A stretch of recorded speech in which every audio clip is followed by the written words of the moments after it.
Yeah, Mm, yeah. Because I have the Siddur for Pesach, Shavuot, and Sukkot. okay.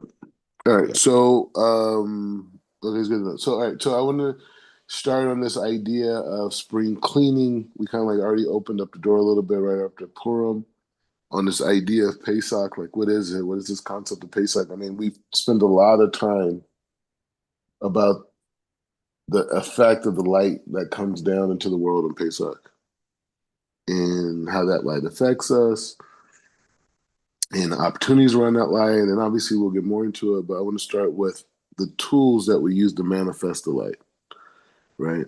And the one of the main tools that we have, and hold on one second. Anyways, really quick. That's annoying. You know, you like type in the wrong thing. Anyways,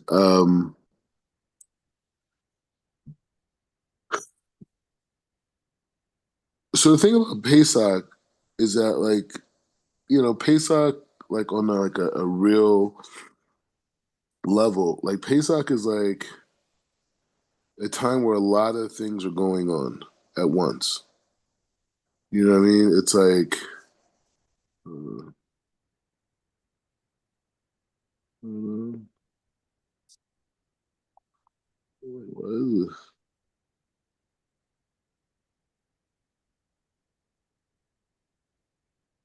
Hold on, I'm trying to bring up the right thing. I just got a little bit distracted. Hold on.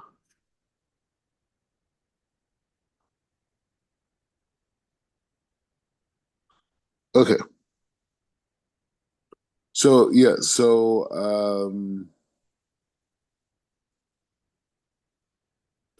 there's 14 parts to Pesach in order for it to be a kosher Seder, right?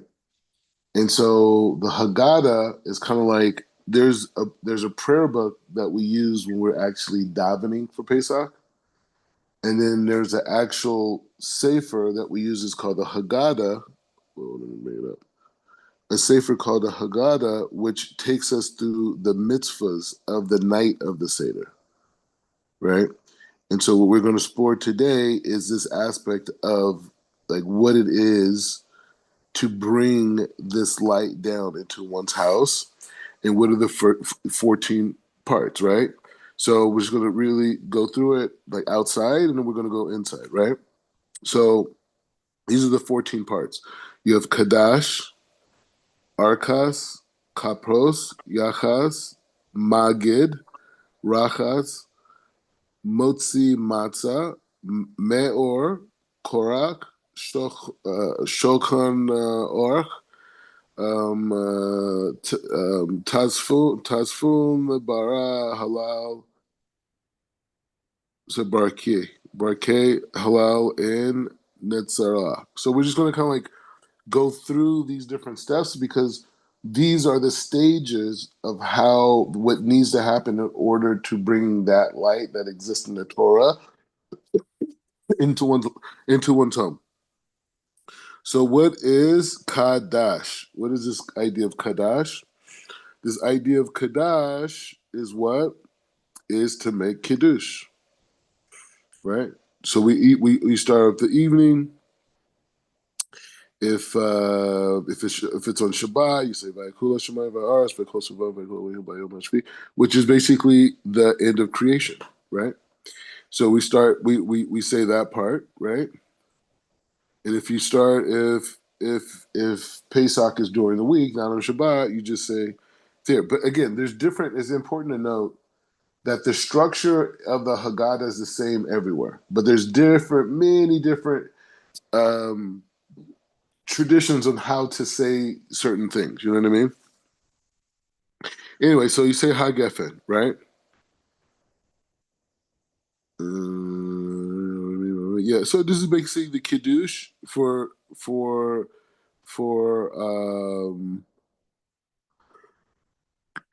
it's basically the kiddush for that. So this is interesting, right? Because it's a different structure.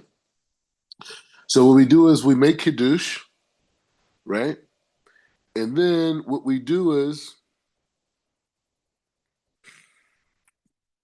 so there's a bunch of things that we're doing here that I'm not talking like not going to because that's why we have to go over this a few times. There's so many levels to it.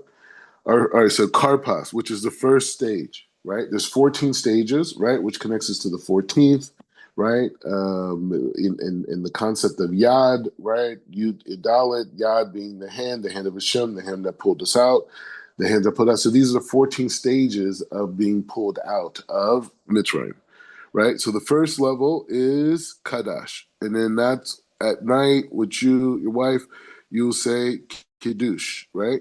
If it's Saturday night, you will start it with the Vaikulu Hashemayim Ve'Haaretz. That's my melody, but the point is just saying so that you would say that, and then obviously the bracha, right? And so whatever these are different ways to say the kiddush, but the key thing is like this: when you drink the wine, you have to be reclining in the chair and you have to be reclining to the left,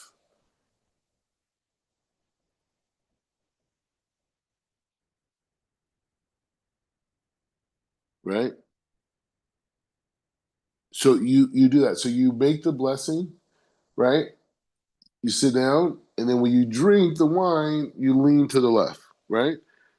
So that's stage one. So you brought down a section of kedusha, right? And so we go down to the next sessions, arkas.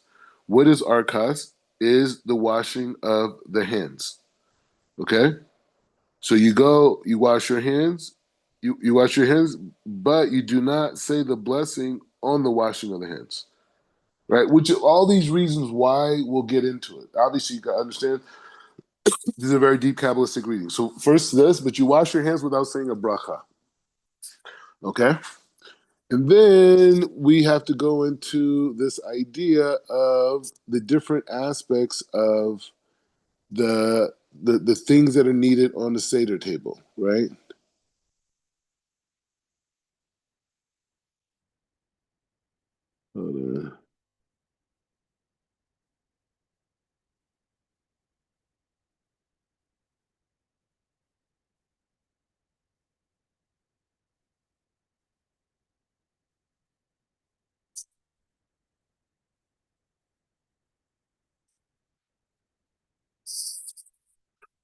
Okay. Okay. So Kartas.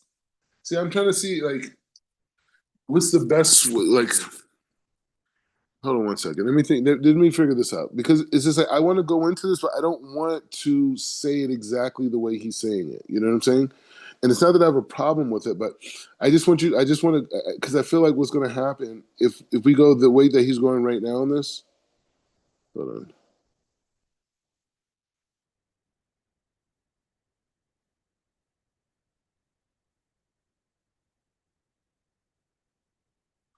All right, we could do it. They have some good commentary. Okay, fine. I was just worried. I didn't want us to get. I didn't want to get like what? What does this mean? This whole thing. Okay. So, anyways, the point is saying this is a kosher. This is a kosher dynamic for Pesach, right? Okay. So we're on the. Okay. So we let's just go back really quickly because I messed up the flow, right? Okay. So it's like this. So we start the beginning with kadash, right? Kadash is what is making kiddush. Now the thing is, when you get yourself a Haggadah, right? An actual Haggadah, right? Because that's not a prayer book, right? Because you're going to see how much is in the Haggadah, right?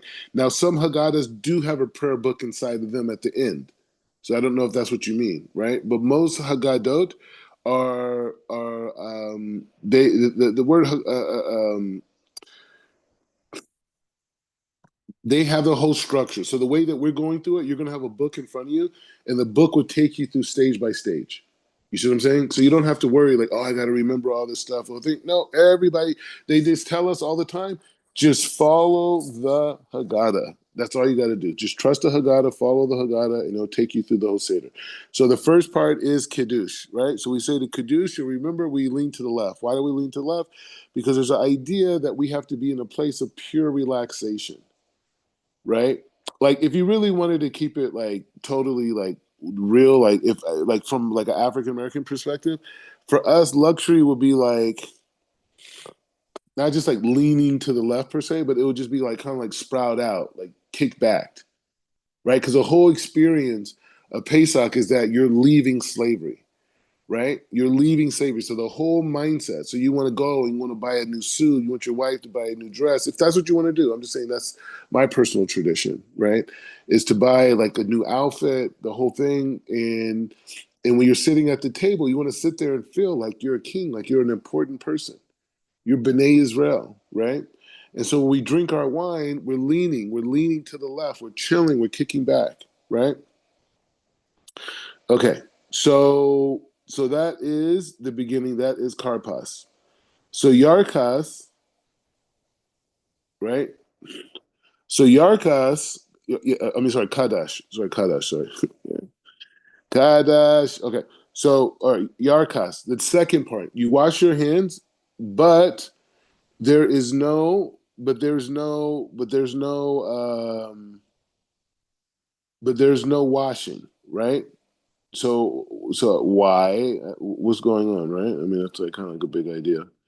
All right, so let's see. They got some good commentaries here. This should help us out understand what's going on. Okay, let's get into this. This is what I was worried about. Like, just like, okay. Anyway, so it says like this: hands are washed in preparation to handling the food.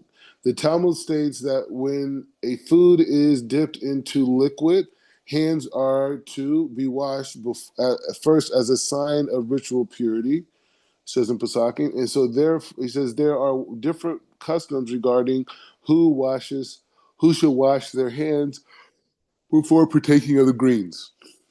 He says in the home, he says in some homes, the person conducting the seder washes before handing out the greens, while in other homes, all the participants wash their hands before handling the greens. He says in Ashkenazi tradition, no blessing is recited. The blessing for washing hands is said only before eating bread. He says, following the kiddush, one washes hands in preparation for karpas, vegetable dipping in liquid. Even though one is not about to eat leavened bread, whenever one eats something that is dipped in liquid, one must, one must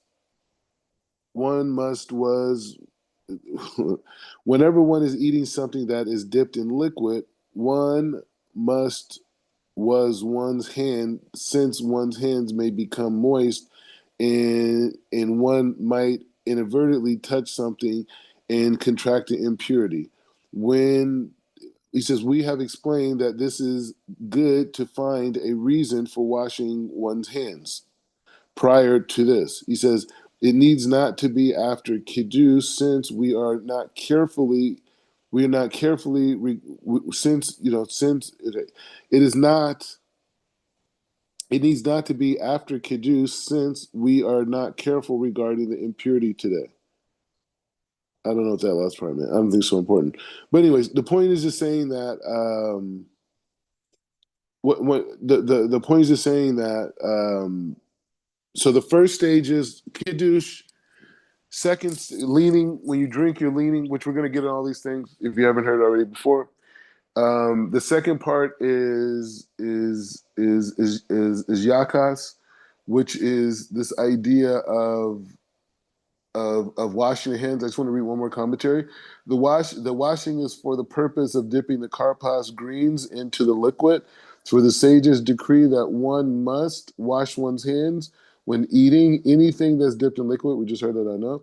He said it is. He says the word is written with a vav. He says yarkas, right? He says to imply repeatedly washing in the same way that the sages said, may God give you the dew of the heaven, means may God give thee repeatedly. In other words, arkas means washing throughout the year before anything is required, dipping in the liquid. And also on Pesach Eve, this is meant to exclude those who take food that involves dipping in liquids throughout the year and do so without washing. Since sense as dipping cookies in coffee and other such as dipping cookies in coffees and other things, and they should transgress the law of the Shulchan Aruch.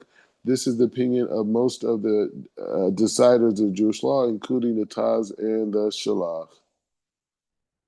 This also implies that the combination of karpas, kadash, and yarkas, according to their plain meaning, the pashat, even even though one may wash on Shabbat and on the festivals before Kiddush, our teachers, Rabbi Moshe Ezra, writes that on the night of Passover, one should not wash before Kiddush, as Rabbi Azrael writes, and he states that Kadash is first and then is archives. Okay, so he's going a little bit into detail, but I think you got the idea. So we have not went into what's on the Seder table, and that's why I was hesitant about going into the order, right? So my thinking is, it's like, okay, we're introducing the concept of the Seder table. Well, let me ask you this: have you made a Seder table before? Yeah, I have. Okay, so how do you do it? So typically I go get like I'll find like a kabad around here, and I get the Seder plates. So I get like two of them, Mm-hmm. and then so it's already like set up, so everything's like in a proper place or whatever. Mm-hmm. You just open it, it's ready to go. Yeah, just open it up. Okay, that's good. That's good. That's good. That's good. That's good. And then do you have a Haggadah that goes through this structure that we have here? Yeah, so like I'm sure they probably give you a Haggadah too, right? Or no? I normally just use like the kabad, like download it online, like through kabad app, and then Uh, they have like the whole thing. It's long. They have like two or three different versions of it. so, Rabbi Pinchas has a Haggadah.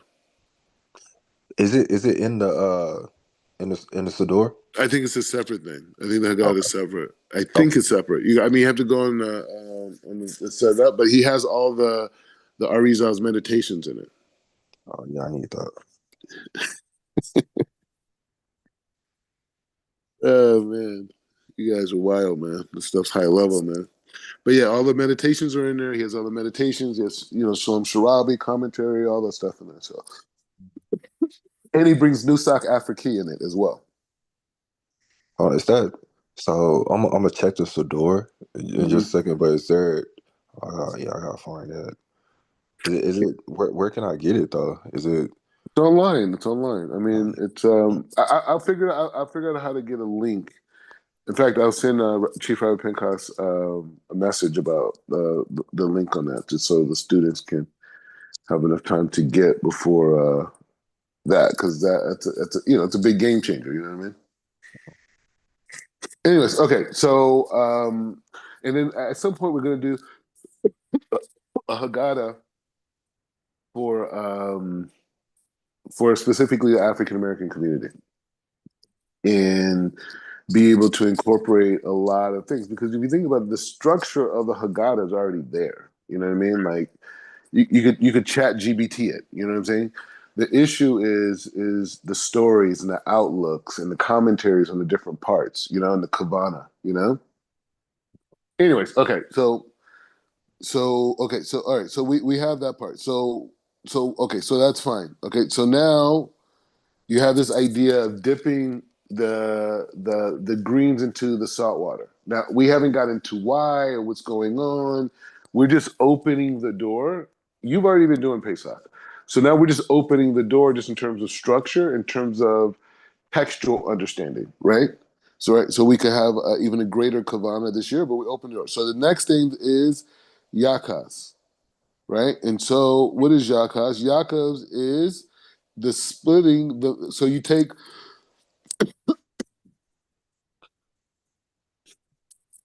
Okay, so there's this idea we take three matzahs, right? Three perfect matzahs out. Do you do this in your Seder? mhm. Okay, so you take the three matzahs out, the one in the middle, you break in half, right? So that matzah that part is called yakas, right? So we're going to see what commentaries they have on this. Oh, they got a bunch. Okay, great. All right. He says after eating karpas, one breaks three matzahs. One breaks one of the three matzahs. It's the one in the middle, right? Because it represents Tiferet. And so he says so he's saying that so he's placing half between the whole roll. Okay, so he says after eating karpas, one breaks one of the three matzot, placing half between the whole matzot and wrapping the other half in a cloth.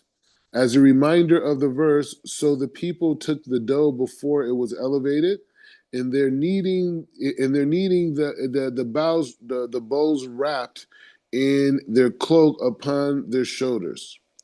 And he says it is used for the afikomen, which is eaten later as a reminder of the Passover offering, which must be consumed when we are already satiated by the meal. Why do we break the matzah before the reading of the Haggadah? So when we make the declaration, this is the bread of affliction, we can do so over the broken piece of matzah. And he says the Talmud, the Talmud in Pesakim states, just as the way of the poor to break bread and to put some away for later, so too here we break bread of matzah and we put some away for later. And so he says the Rif asks, why should we only have an olive's worth of guarded matzah, shmir matzah? He says, why should we? He says, what should one only? Okay, he said, he says the Rif asks, what should one who only has an olive's worth of shmir matzah do? So let's say a person only has a small amount of matzah. He doesn't have a lot. He should first eat regular matzah. Okay, shmir matzah. Okay, now I see why he's put that in there. Okay, so shmir matzah is the matzah that is okay. So there's different levels of matzah. Did we learn that together? So you have matzah. So shmira means to guard, right? And so there's different levels of guarding, right? So there's one level of guarding that there's a person watching the wheat that grows, right? That watches it from the and it's planted with the intentions of that this is going to be used for matzah, right? And that wheat and how it's transferred over to whatever the shipping is, right? Where it goes to like some type of a place where they make it into matzah, right? So it's watched all the way by a person who's hired to watch and make sure there's no chametz gets in or everything is done properly, everything's done kosher, right? And so they watch it there, and then there's another person watching it as it's being made, and then there's another person watching it always being shipped to whatever location that you get it from, right? Or it may be being grinded and made right in one place, right? But whatever is guarded the whole time. That's shmir matzah. Then there's another level of matzah that isn't guarded from the time of the ground, but it is they watch it at from the time of the factory to the time in the store or however way it works, right? And then there's another level of matzah, which is a matzah that's made by factory, right? And there's a whole discussion on different types of matzahs. Whatever, we'll get into it. It's obviously a lot to learn, right? But yeah, we're going to that. Okay. So he says if you only have like shmir matzah is like the very pure holy matzah. That's all we eat here in Israel, by the way. But the very pure matzah. I think they have it in some stores in America. Maybe Chabad uses shmir matzah. I don't know. I think they may use factory matzah, but I think you could request shmir matzah, right? And it's very high level. Anyways, very especially when you have kavana. He says, and you should first eat regular matzah and then recite hamotzi, right? And then you should write, and then afterwards, at the end of the meal, you should eat the afikomen, and you should eat the olive's worth of guarded matzah, reciting the blessing, for God has commanded us eating matzah. Al letilak matzah, right? Achilak, sorry. And so he says, and one, he says, one then makes a sandwich with the ma'or and the matzah without a blessing. The Rif explained explanation surprises the Rush, who wonders if we wait until the end of the Seder to say al netilat mitzvah. He says if we say he says it's over the garter matzah, how could one then eat a sandwich with regular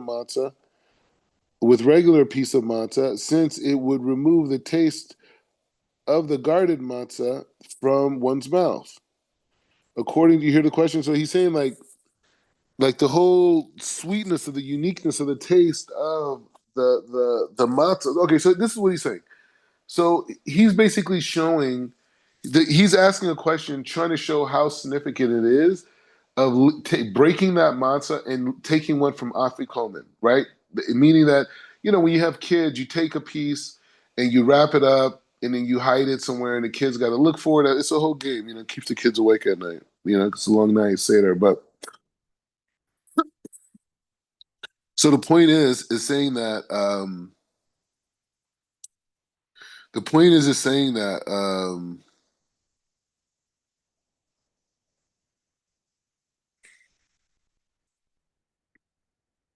the point is just saying that he basically wants to show how significant the afikomen is.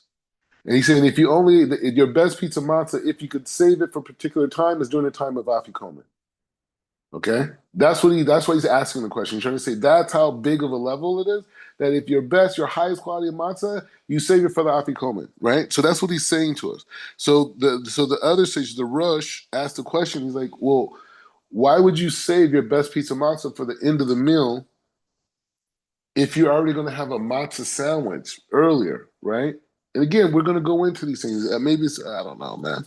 The point is just saying we're just going through the Haggadah right now, right? We're introducing the Haggadah and we're introducing the things, and then we could build out on the different subjects, right? So he's saying, so how could it be that, um, how could it be that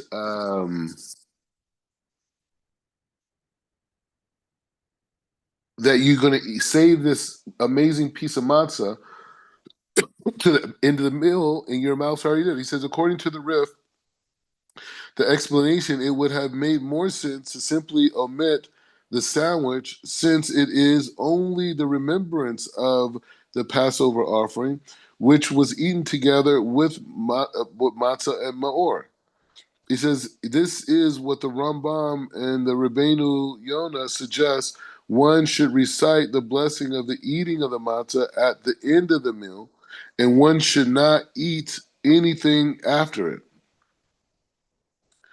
The Itur suggested that one should recite both the blessing Hamoti and Al Natinat Matzah, and then eat the regular and not guarded matzah, and then at the end of and then eat the shmir matzah at the end as the afikomen without a blessing.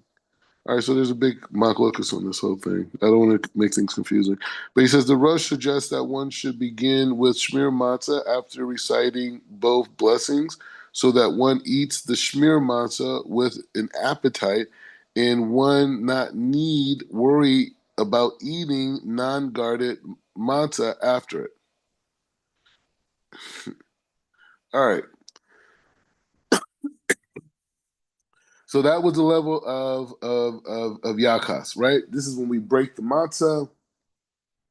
We hide part of it, and there's different machlokas on do we say a blessing when we eat the matzah then? Do we say it later? So people say later, and we just say a hamotzi, right? Because there's two brachas, right? There's one is, anyways, I don't, let's go. Okay, so the next level is the reading of the Haggadah. So let me ask you this. When you read the Haggadah, what is your normal process for it? What do you mean, Ross? Like, I Yeah, just read it. you Like, I just go just, through. You just go through it. yeah. Okay. All right. So great. Right. So the thing is, there's specific things that have to be said clearly to fulfill that mitzvah. But let's go into some commentaries. Have some fun with it. Okay. So he says, whoa,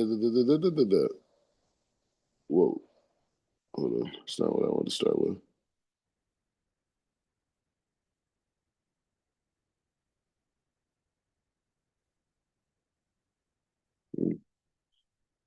All right. All right. So he's saying like this.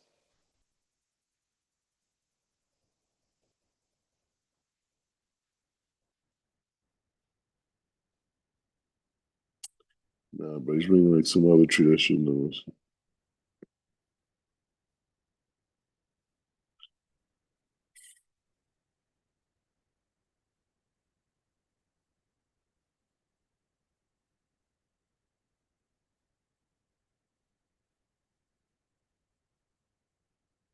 Okay, so the reciting of the Exodus, or the reciting of he said the leader uncovers the matzahs. So it's a lot of details they're not saying.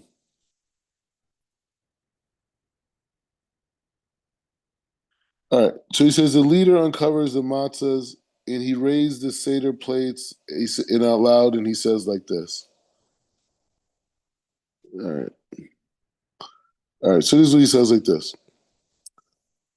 So he says the sages instruct us to remove the seder plate from the table. Children will wonder why we're doing this, even though we have yet eaten. And they will ask, this is not our custom. Rather, we lift the plate up when we say, let me see what it says over here. See, it's so hard for me to like read the stuff like in English. They try to write it in Hebrew.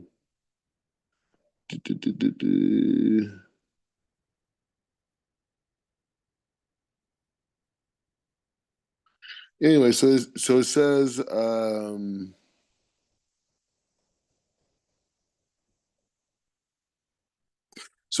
lachma ana. Just trying to see it in the text. So it says, okay, so it says, ha lachma anaya diyama aku lu avotana arba'av me mitzrim. Okay, so he's saying like this. Jeez, yeah, it's like kind of a wild thing we're doing. We're just going through it. We're going through Pesach. We're going through Pesach. All right. So okay, so after we break the matzah, we uncover it, we put the matzah out, and then we remove the seder plate.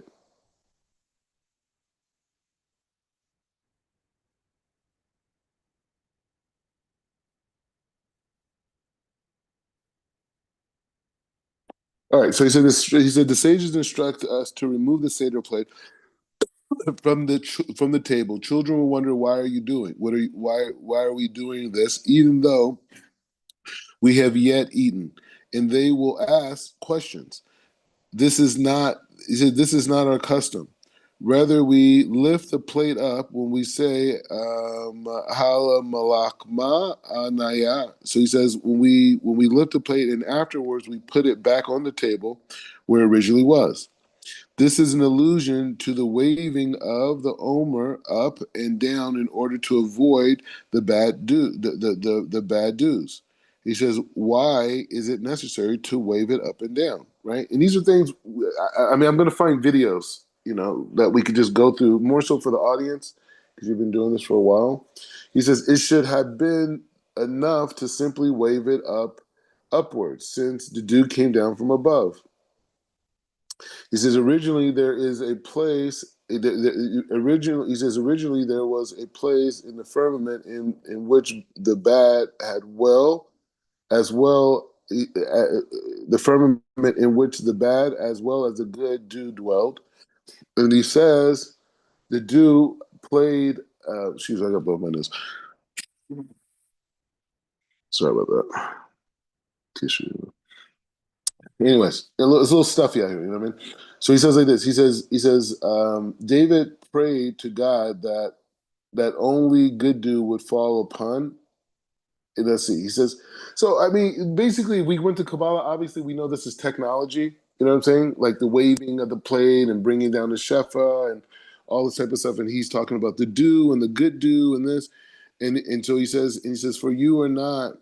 He said David prayed that to God that only good news would good the good dews shall dwell above as we see.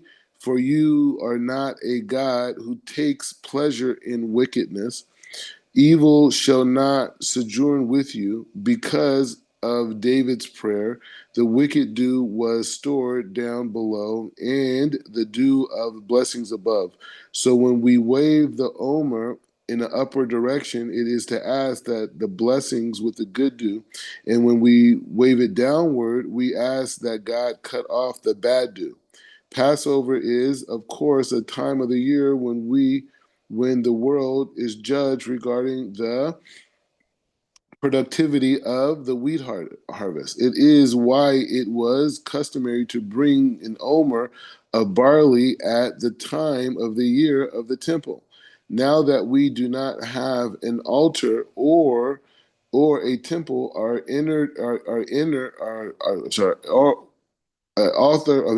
or a temple, our dinner table is the author, and we reenact the ceremony at the dinner table with the waving of the Seder plate. By lifting up the matzah along with the plate, it is meant to mimic the waving of the Omer offering.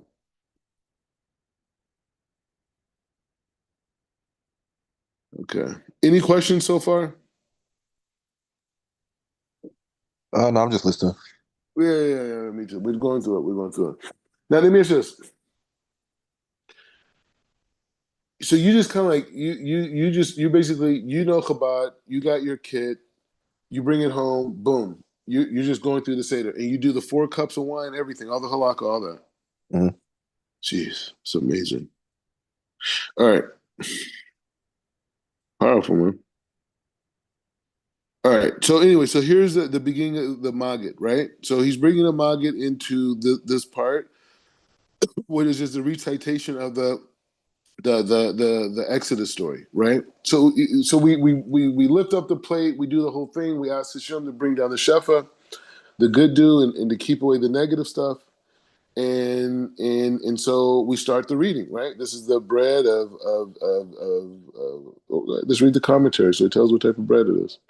He said, "This is the bread of haste, which our ancestors ate in the land of Egypt." And he says not the bread of affliction, but the bread of haste. Matzah was a food that the people ate, and when they were liberated, while they were enslaved. While most commentators associate matzah with the slavery and oppression, Rabbi Epstein believes it was much more closely connected to with Israelites' liberation. The Israelites did not eat matzah in Egypt. In fact, in Numbers, the Israelites tell Moses the food in Egypt was plentiful. And we remember that the fish we would eat free in Egypt, and cucumbers and melons and leeks and onions and garlic. He said there's no mention of matzah in the verse. He says when the Haggadah says that we ate lechem oni in Egypt, it is not literally meaning in Egypt, but rather in the vicinity of Egypt when the people left the land. Hold on.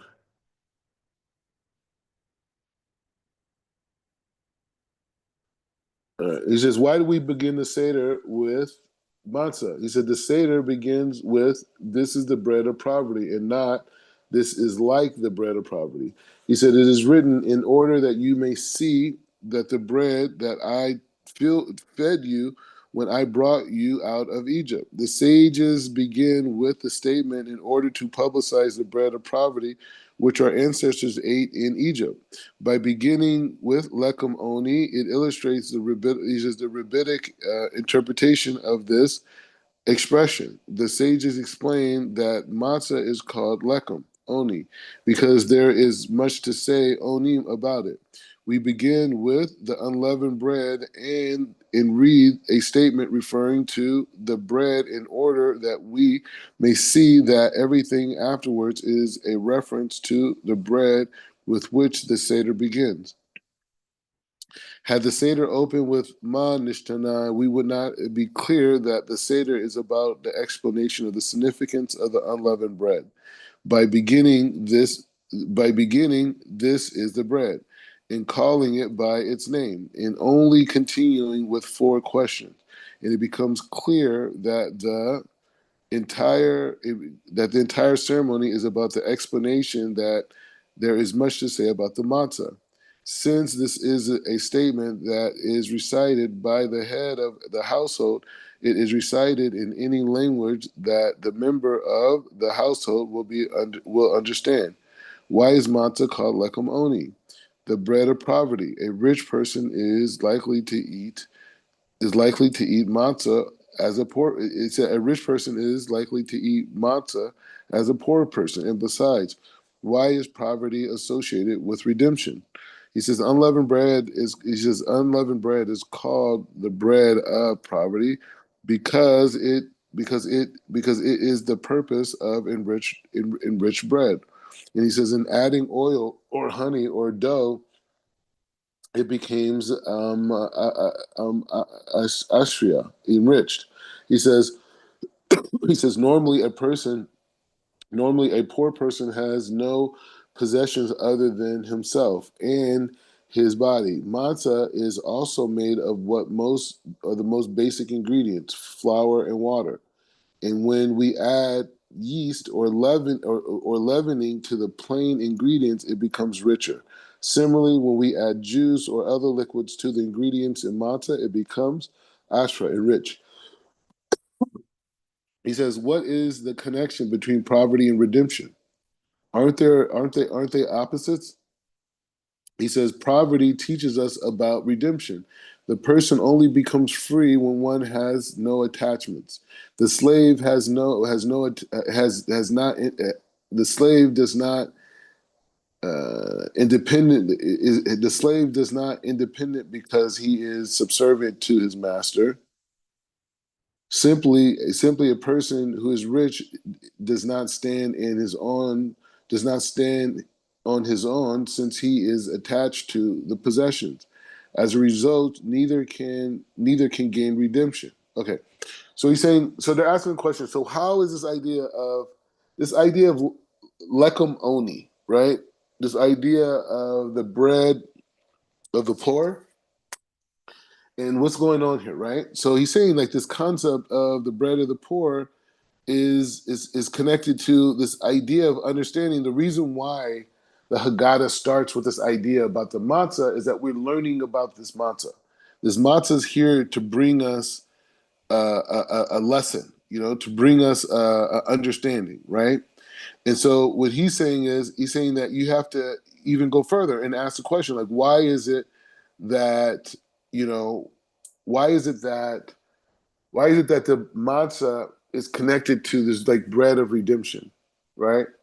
Or this idea of this, or this idea of the redemption that comes to this idea of the matzah reminding us of this redemption, right? Of this exodus, of the time and space that these people were redeemed. The matzah reminds us of that. But he's trying to understand this connection between poor in the redemption. Why does the sages bring these two ideas together? He said poverty teaches us about redemption. A person only becomes free when he has no attachments. The slave has no dependence because he is a subservient to his master. Similarly, a person who is rich does not stand on his own since he is attached to his possessions. He says, as a result, neither can obtain redemption. A poor person, on the other hand, who has no possession is able to obtain redemption. Therefore, they are commanded to eat the bread of poverty on the eve of the redemption, because matzah has only the basic ingredients and no leaven.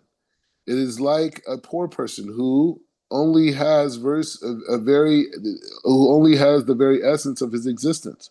Thus, we have attained redemption by becoming attached from unnecessary things.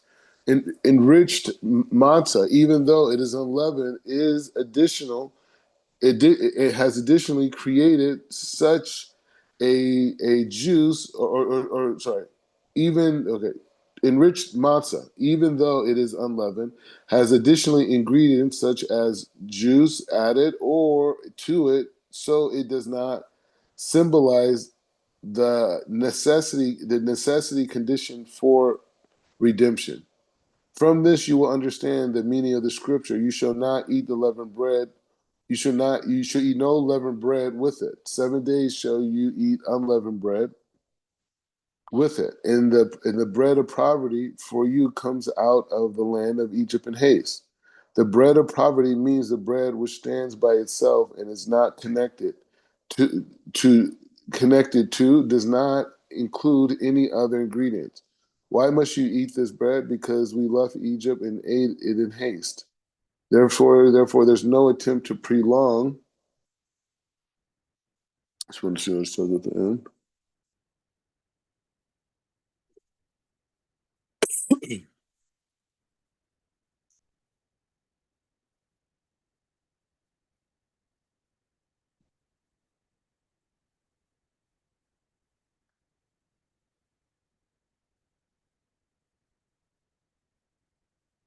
He said the bread of poverty itself and has not and is not connected to, does not include any other ingredients. Why must you eat this bread? Because you left Egypt and ate it in haste. There is no attempt to prolong or delay in eating the matzah. Matzah is made with haste, just as Israel left Egypt with haste in the first month. So there is no delay in eating the unleavened bread, no additions to it.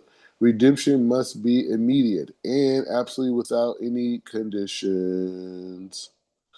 Okay, so I want to stop here for a second. I'll just stop here just today because I want to go in sections, right? So at this point, we're at the beginning of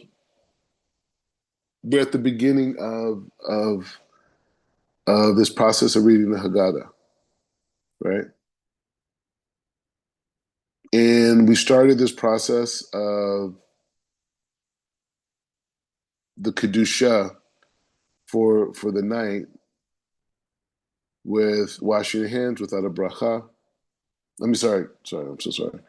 We started with kadash, which is this idea of making kiddush and drinking the wine, leaning to the left, and then we go into yarchas, which is this idea of the washing of the hands without the bracha. And then we go into the process of dipping the greens into the salt water. And after we dip the greens into the salt water,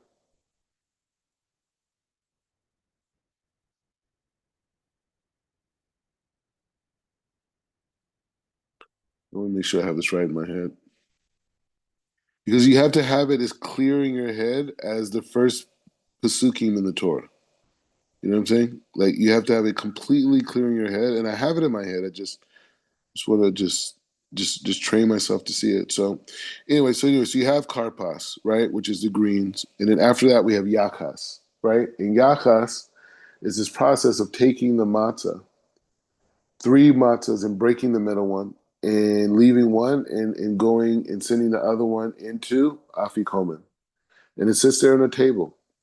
And what you do is, and after you do it, you before you start reading the Exodus story, you lift up your Pesach Seder. You lift it up,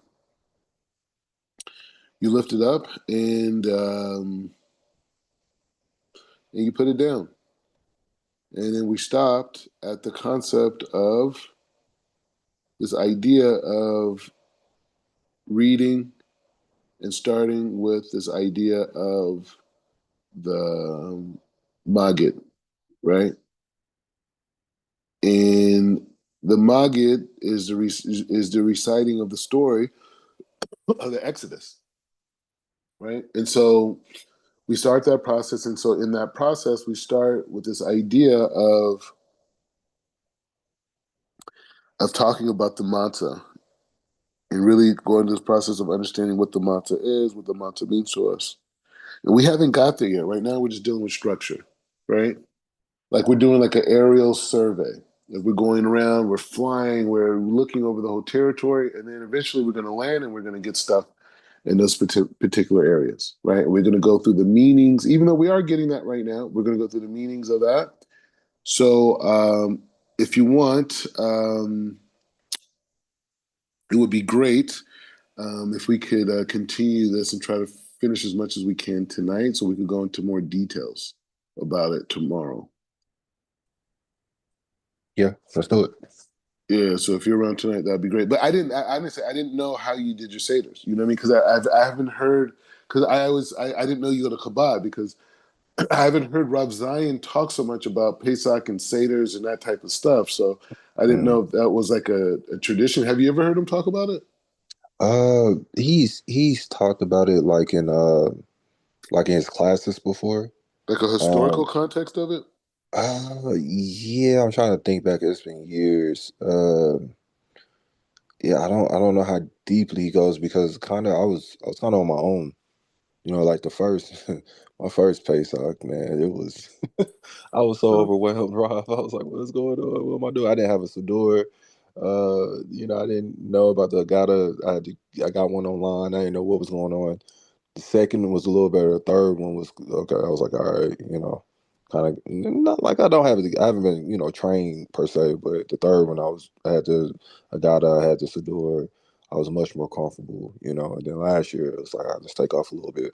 Mm. So, but yeah, it's a lot, man.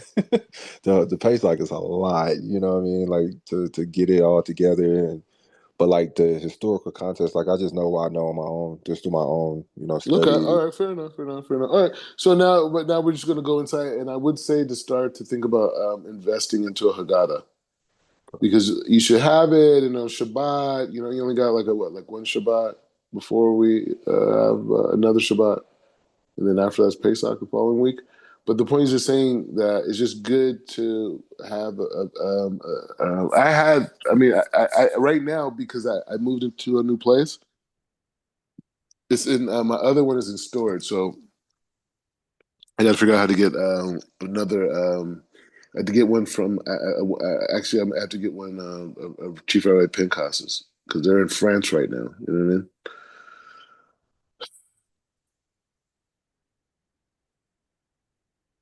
Okay. Any points, questions, thoughts, reflections? Uh, I have a lot of questions. I can ask you No, this go tonight. ahead. I mean, you So, can ask some, so, right? At least some of them, at least. so like with the maror, right? Mm. Like, and I know it's the bitterness that they bitter been they used to their lives or whatever. But what's like one of the Kabbalistic reasons for that? And then the fourth cup of hold on, we do the cup for Eliyahu on Pesach, I believe. Yeah, we do. Mm. What is the like historical significance of that as well? So eating the matzah and the maor is a that's a mitzvah, right? Like eating them together, and then the sages derive that we should make it into a sandwich, right? And and whatever, eat it, the whole thing. So you could say like, you know, what is the idea of the ma'or kabbalistically? What is the idea behind it? Like, what's the concept? Now, one of the things that I did hear years ago was the idea of the more bitter the ma'or is, the more it burns the klipa inside of yourself. It's like a cleanse. It has a power of like cleansing you. And so I remember like Yehuda's dad, Rav Bergenum, they would have like big pieces of of that, and they would eat it, and the eyes would be tearing up, and it was a whole thing, right? But to say like to go into what Ma'or means and the gematria and that, we would definitely go into that point. The cup of Eliyahu, it said on the Yom Tovim, Eliyahu comes and visits. Yeah. Bris Milah, Holy Suda Mitzvah, it's different things.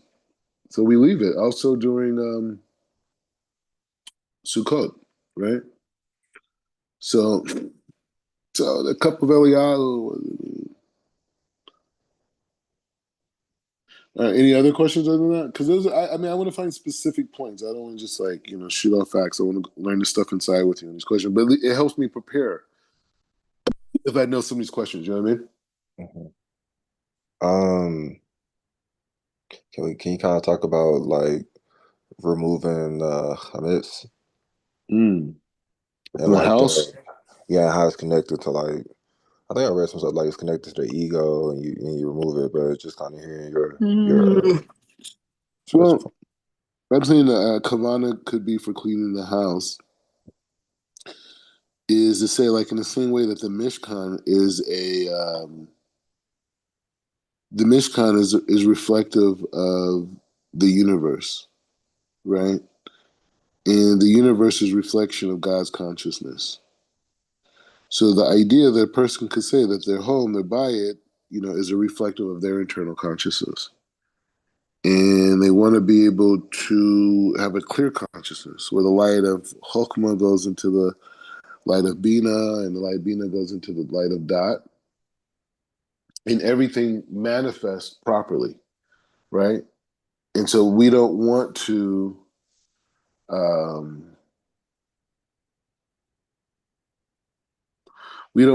to have blockages of like klipa, of negativities or chametz inside of our thinking, our makshava, right? We want to have the information that comes from Hashem to me, I want it to be delivered properly and expressed properly, right?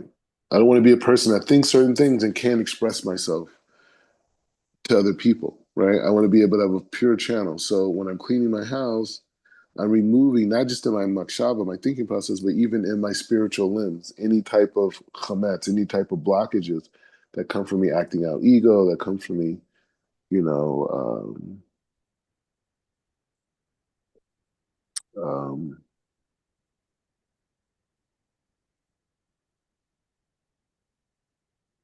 anything that I've created in myself that creates blockages for me to have a pure connection. As I'm cleaning my house, I'm imagining my house as being an expression of my internal self.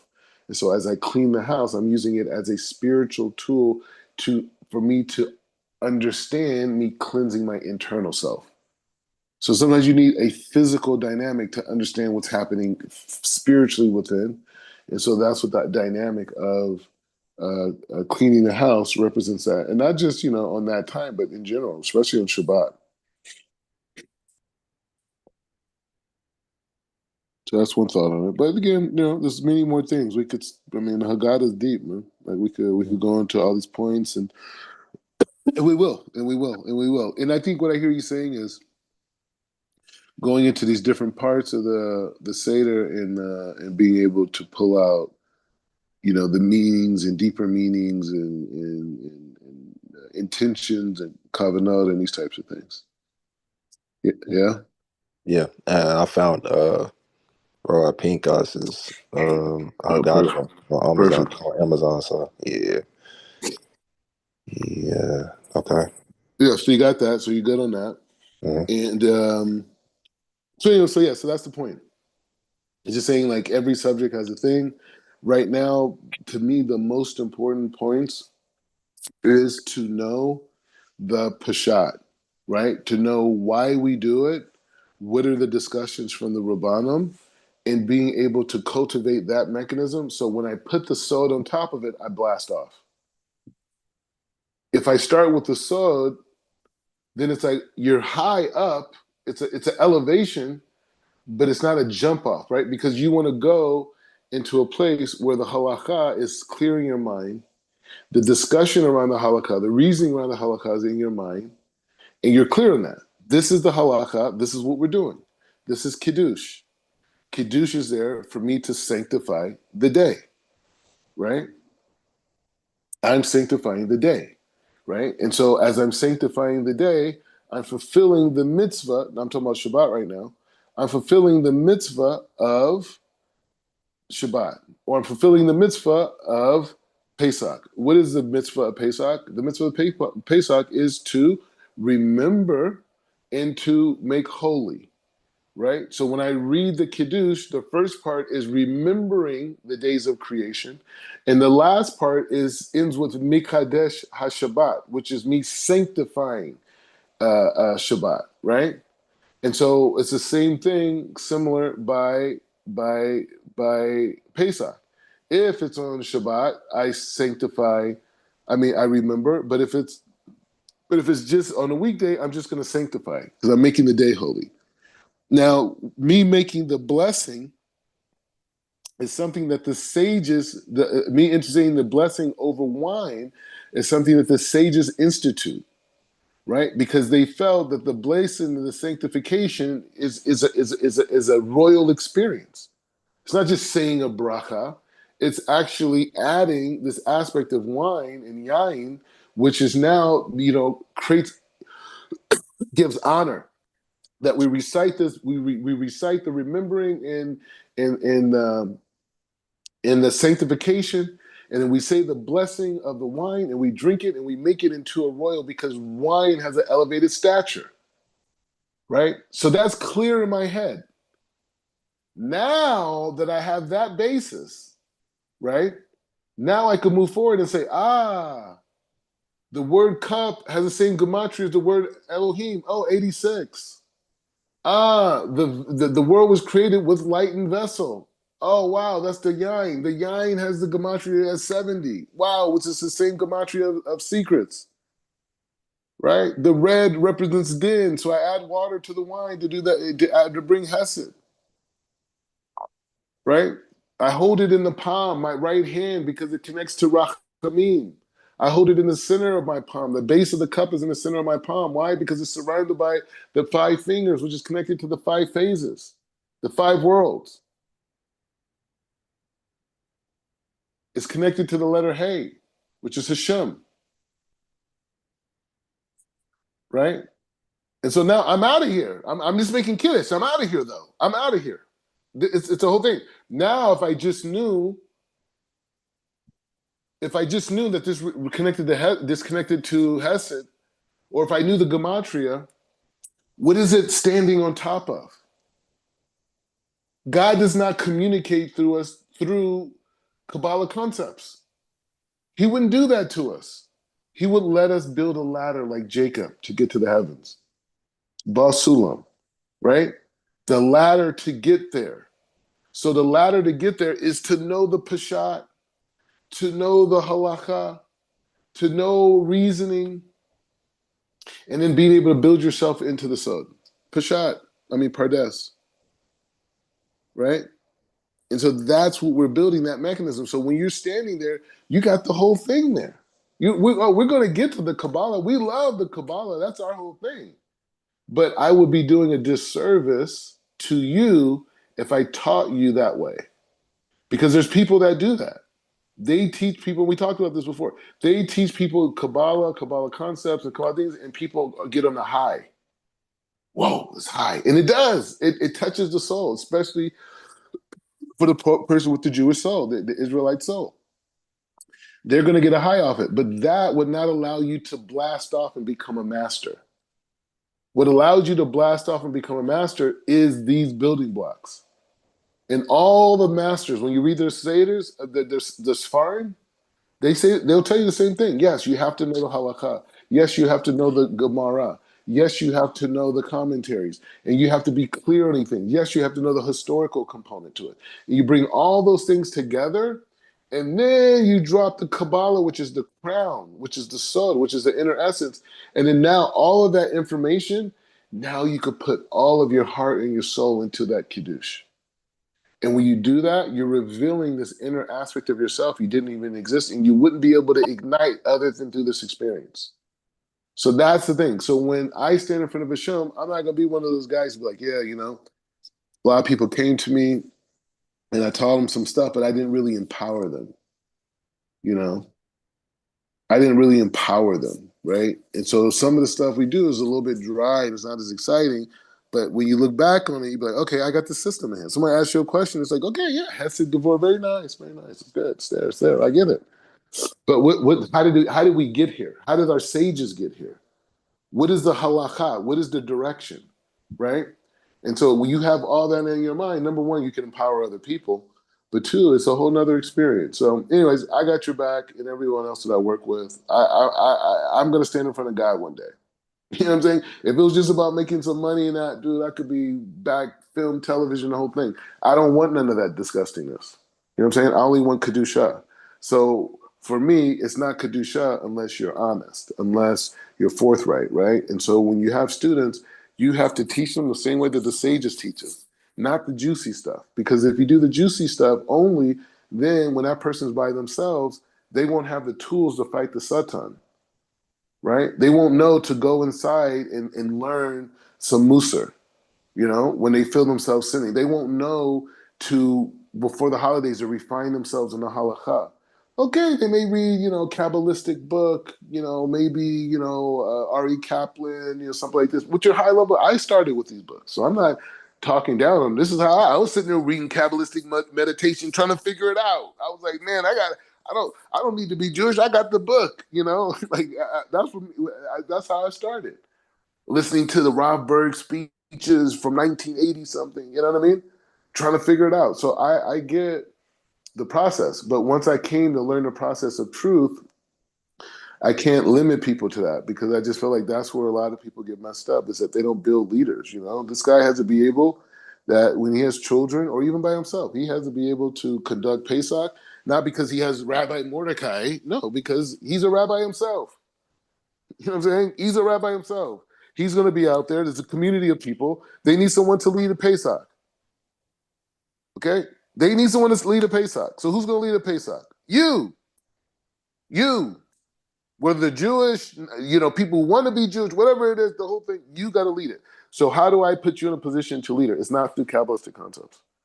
It's through the grind, the pashat, the structure, the sages, and then you'll build, build, build, build. And of course you'll throw the Kabbalah in because most of the people there that come to your Seder are not even want to know the Kabbalah. They're going to want to know basic reasoning. They're not there yet. They're not there yet. Unless we're having a Seder by Rabbi Pinchas, which I've done, it's a whole nother level. Bro, Rabbi Pinchas makes his own matzah.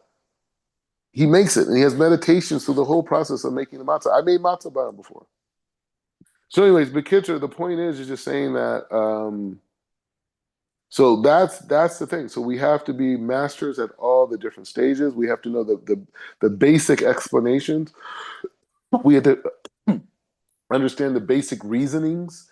Because when we're leading that, people are gonna say, "Well, why is it this? Why is it that? Why do you do like this?" Tell me, I'm telling you, I've led many different. My own. You know what I mean? But even for other people, I've done it before I was married, right? And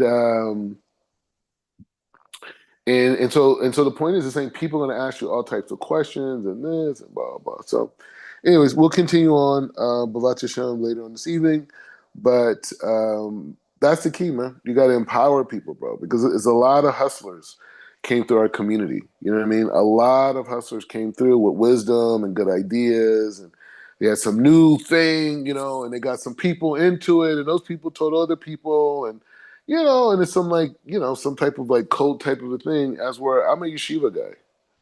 You know what I'm saying? I'm a classic yeshiva guy that doesn't, I am a yeshiva guy. You know what I mean? That's been a large part of my life, It's been, whether it was at the Kabbalah Center in 2023, starting there, 2003, when I started the Kabbalah Center, it's 2025. Think about how long I've been living. You know what I'm saying? So anyway, so that's the point. There's been a lot of, charismatic leaders and that type of thing. But for me, my thing is I look at it more about serving God. And so me teaching correct Torah to people who have the right intentions, um, there's no higher mitzvah than that, other than creating children. You know what I'm saying? And having obviously shalom bias. But other than that, it's arguably, you could even say you're creating, But the point is just saying that But at the end of the day, you're going to have to answer for the time you spent on this earth and what you did with that time. And if a person thinks that money can fulfill them, like I'm saying, I'm from Calabasas. Bro, we had the second highest drug rate in the state of California. You know what I'm saying? Like, nobody was doing good there. Yeah, we had nice cars. You know, our parents bought us nice cars. There were houses that were, say, bigger than another part of the valley or the city or whatever. But at the end of the day, it's no different, bro. Emptiness is emptiness. They try to sell you on that. They try to make you think like, oh, because you could buy a bunch of things. We talked about that yesterday. Because you could buy a bunch of things, you accomplish that. You haven't accomplished anything, bro. The only thing is you're a slave until you elevate your consciousness. Anyways, we'll continue on. Baruch atah Adonai le'olam.